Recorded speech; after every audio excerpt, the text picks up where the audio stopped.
You know the most effective silent agreement you've ever made with a manipulator? It doesn't happen with words. It doesn't happen with contracts. It happens in the pauses. It happens in the moments when you stay quiet instead of speaking up. You know, manipulators, they thrive on this unspoken compliance. When you don't challenge them, when you nod along, or when you allow something to slide just to avoid conflict, they interpret that silence as consent. And that is all they need, because their power doesn't come from being smarter or stronger. It comes from you unconsciously handing over control. Think about it. When someone interrupts you repeatedly and you don't correct them, you've silently agreed that your words matter less.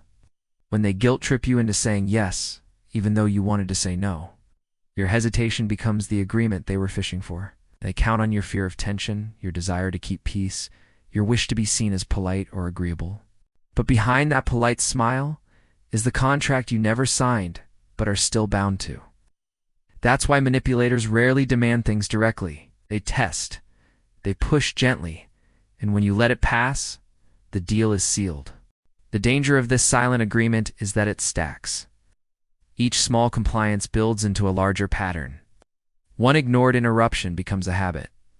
One forced yes becomes an expectation.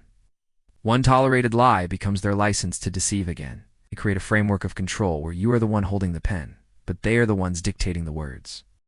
And by the time you realize it, you feel trapped in an arrangement you never consciously chose. But here's the key. Breaking this silent agreement doesn't require shouting, fighting, or becoming aggressive. It requires recognizing when the agreement is being offered and refusing to sign it. That means speaking up in the moment, calmly but firmly. It means saying no without guilt. It means allowing discomfort instead of choosing false peace. Every time you disrupt the silence, every time you break the pattern of unspoken consent, the manipulator loses a piece of their hold on you, because the real contract isn't written in ink, it's written in your behavior. And the moment you stop silently agreeing, their power begins to dissolve.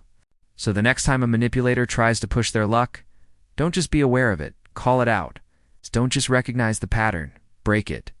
Your silence is the agreement. Refuse to agree, refuse to comply, refuse to be a party to your own subjugation. Because the most potent weapon against a silent, unseen agreement is an unapologetic, undeniable no.